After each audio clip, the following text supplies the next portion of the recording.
Okay, then we are ready for the very, very last session. I'm very excited and honored to talk to these two gentlemen, and I will be very brief with barely any introductions because we only have 15 minutes and people are tired and hungry for some hot dogs. My name is Karl Korsnes. I'm the editor of Civilization magazine, and I'm honored to be joined here by Samuel Hughes and Alex Peacock. And the conference is called The Joy of Beauty, Past and Future. And we're focusing on the last part, the future bit in this session. I would say that James Stevens Curl was a part of a movement. And I would say that this conference is a part of a movement. And the first question is that the efforts to advance classical architecture is taking place on many fronts today, with varying degree of success. There are changes to the university curricula. There are social media campaigns. There are political influence through think tanks. There are intellectual arguments through research and books, just to name a few. And on which front do you think that the movement has been most successful so far? And on which front is further effort most needed? Can I start with you, Samuel? Sure. So it's an interesting history, isn't it? I think there's two generations. Someone was talking about, maybe Bob was talking about this earlier. There's a first generation which happened at the same time as postmodern, or arose out of the postmodern tendency, which was very driven by certain exceptional, courageous personalities. James was obviously one of those. We have a couple of other. We have Sandy Stoddart and Bob Adam here, two other of the key personalities. In Britain, obviously, the Prince of Wales at that time was a key personality. And that achieved a lot. And then something else has happened in the last, I'd say, 15 years. I think it's a slightly unholy answer, but I think it's driven first by social media and then maybe in the future will be driven by AI. Social media obviously has lots of terrible downsides for Western culture, but it does mean that information and images can reach people without going through the funnels past the gatekeepers that used to control. Like, back in the first generation, the only place you could go to learn about any classical architecture being built in Britain was the magazine Country Life, because a man called Clive Aslett, who happened to be sympathetic, edited Country Life. Country Life is read by a small segment of the English gentry. So if the English gentry will have had this strange idea of what English architecture was like in their own time, that they all this wonderful stuff, and nobody else would hear anything about it. Prince of Wales obviously could break through that a bit because he had an exceptional ability to reach people on account of who he was. But generally, extremely difficult to get past the gatekeepers. And social media completely democratizes the flow of information, and that has loads of downsides, like terrible misinformation spread. But sometimes it means that striking, beautiful, like you show people an image of what's possible. Like, I didn't realize that was possible. You can't. That was done in 2010. So many times people react that way. And another element to this, I was talking to, is Miguel's still here. Miguel discovered James's work on YouTube. I came into architecture working with Roger Scruton, and I cannot tell you the number of times I met people who said, yes, I first encountered Sir Scruton's work through his YouTube videos. It was very funny for James Stevens Curl and very funny for Roger Scruton, neither of whom were exactly social media personalities by nature. And yet, because you can't control the flow of information on social media in the same way, social media was in fact a great gift to both of them. And AI has an interesting upshot in the same way that now any random member of the public can create a challenger scheme, at least indicative images for a challenger scheme, whenever they want to. So when the ugly scheme comes in their neighborhood, just go on to ChatGPT and be like, yeah, could we do something with the same volume but with facades borrowed inspiration from these buildings? Straight away, up it goes on social media, and suddenly your whole community can visualize an alternative to what they're being offered, which 15 years ago would have cost a fortune and would have been completely out of, so suddenly, in that sense, visualization is also being democratized. And these are greater.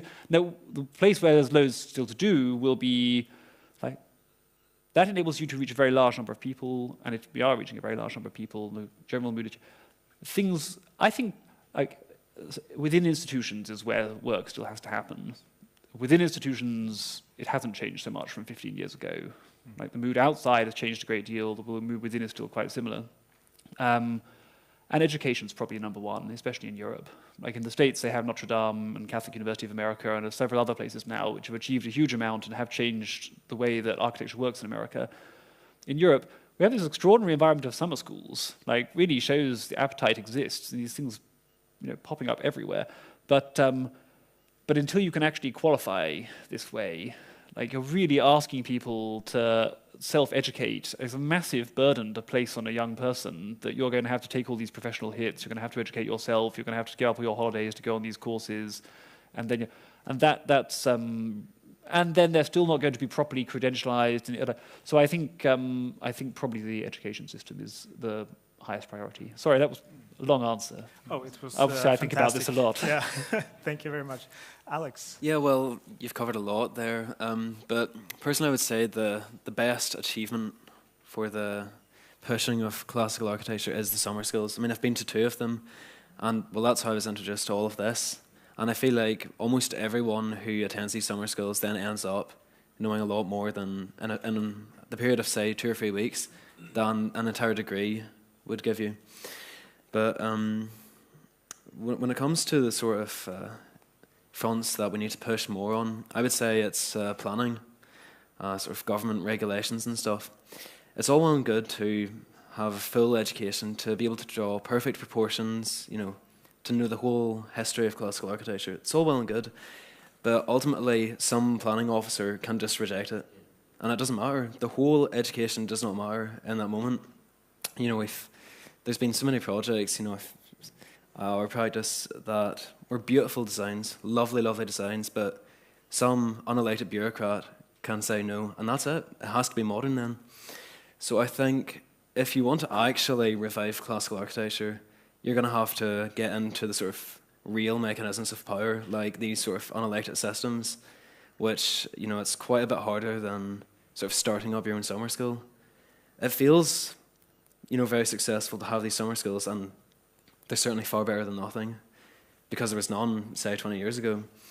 But I feel like the actual real barrier is planning, things like that. Yeah, what do you think?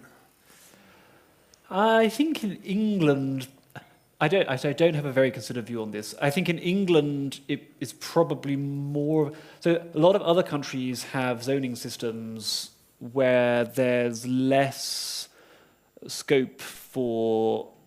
So many countries, development control operates through a system where, so in France, for example, you can go onto a website, you can find your plot, and it will say you may build this volume on this plot. These are the setback rules. These are the height limits. They might have a few, other regulations applying to it, but there isn't a discretionary choice by a local government planner over whether they like the design or not. Britain has a much more discretionary system. Most local authorities don't have explicit anti-pastiche policies in their local plans, although there are examples. They're not supposed to do so, but there are examples of it happening. I think probably most officers probably do have I don't think they're particularly ideological. They have a sort of soft anti, as they would say, pastiche bias. And in a completely discretionary system, that does give them quite a lot of scope. In a highly discretionary system, that gives them quite a lot of scope for their judgment to be influenced by it. So I think in England, that's probably a significant factor. But in other countries, in zonal systems, I think it's less clear to me how it could be doing so much work. So there, I think maybe other forces are in play. So talking about these government regulations, then think tanks could have a big influence on changing policy. And and you have some experience from working in think tanks, and there are some really influential think tanks in Britain on promoting classical architecture. In Norway and several other countries, there are none. And since you pointed to changing policy and construction as one important issue, maybe a difficult question, but do you have any main advice for people that are listening that think that, oh, the nation I live in should have a think tank promoting classical architecture? Where should one begin? What's the core issues to start with? There's a great deal I could say about that. I mean, so there's a thing about tactics and how to approach it. On the whole, I find you do have to be relentless, but you also, on the whole, I think being relentlessly nice is quite a should divorce architecture from other areas of politics. You want to build a broad coalition around attractive buildings, not a kind of narrow social conservative or religiously toned, whatever your private feelings may be.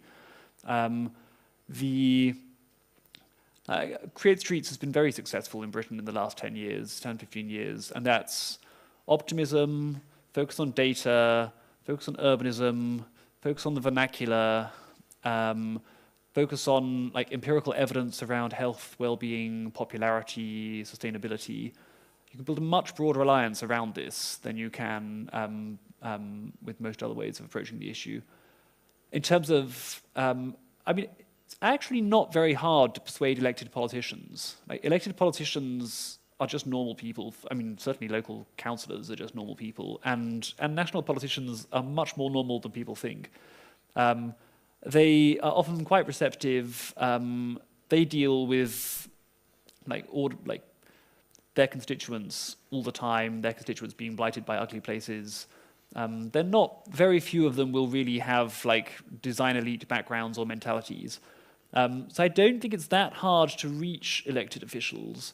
The difficulty is an elected official can be vaguely sympathetic to what you're saying and not know what to do about it. And if they don't have support from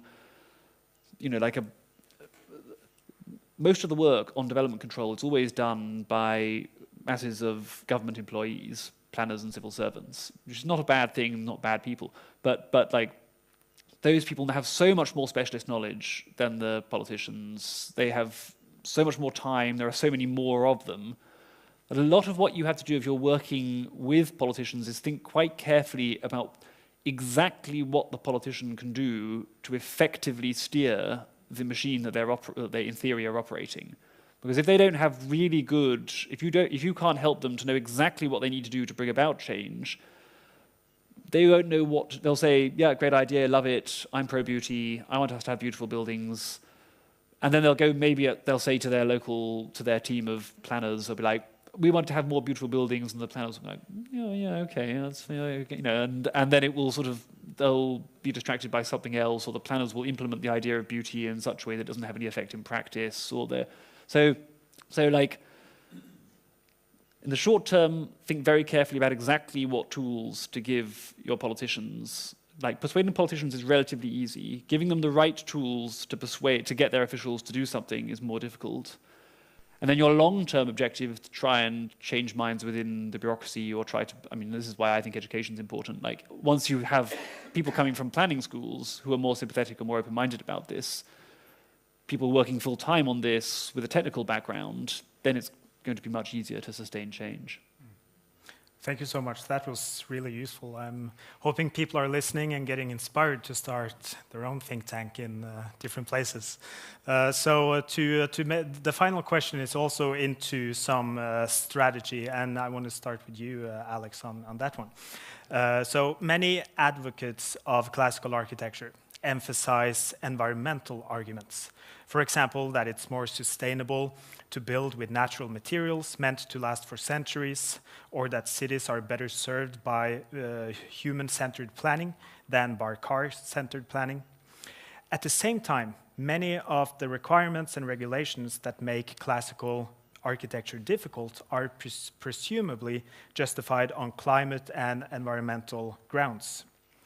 how do you think that one should, that advocates of classical architecture should position themselves in relation to the environmental movement? Are they natural allies? It's not really a simple answer if they're naturally allied or opposed. I think there's quite a variety of different types of traditional and classical architecture, and a similar way to how there's a lot of different types of modernism. I mean, one way that they're naturally allied is sort of like new urbanism, walkable cities, public transit, and that goes very well with traditional architecture. There's a lot of overlap of the two movements, and they are natural allies, but the sustainability camp would be more for that, primarily for the reason that getting rid of cars would be, there's less emissions, whereas the new urbanists would argue more for the actual benefits of a city being walkable, that there's less noise of the cars and it's safer and so on. So in some of the areas where they would be naturally allied, it's not necessarily for the same reasons, although the traditional architect could, agree that it's better to have less emissions, but often the things they value, they would be for that for a different reason than an environmentalist would, but they do overlap in many ways. Samuel? Yeah, well, there's a question of urbanism and architecture, right? So traditional urbanism is clearly more sustainable than modernist urbanism. The caveat to that is what we call traditional urbanism is now actually quite widely accepted. I mean, it's the thing we should have talked about today. Like, the architecture schools are definitely not teaching traditional architecture, but they basically are now sort of teaching something like traditional urbanism. They've, like, so many of these messages have cut through, and the evidence for them is so strong.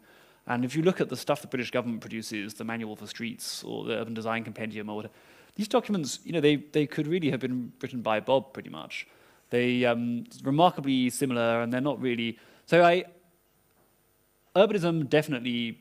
The sustainability argument can be made, but there aren't that many people now who will be saying, no, we need to be making the city for cars, no, we need to be making the towers in a park, on a plaza or whatever.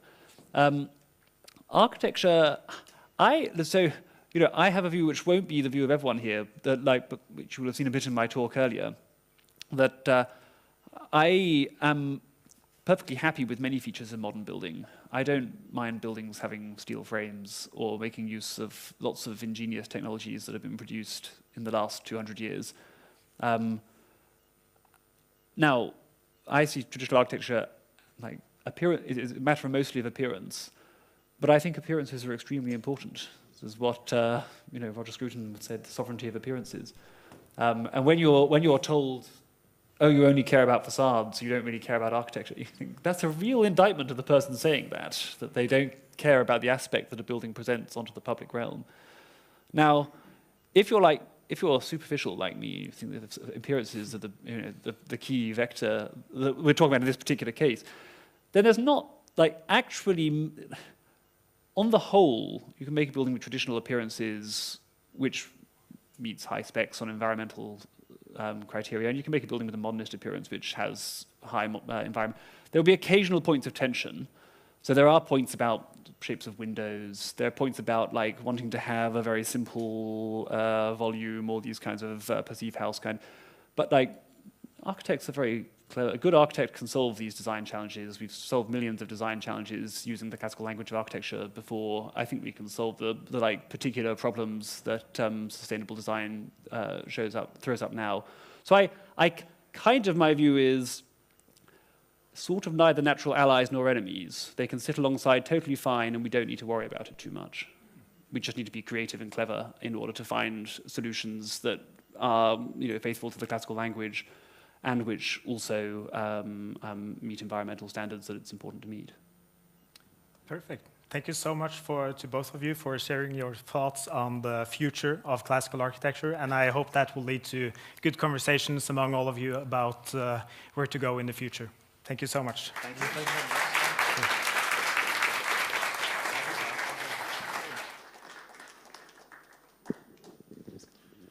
Thank you, Carl. Neil, should we close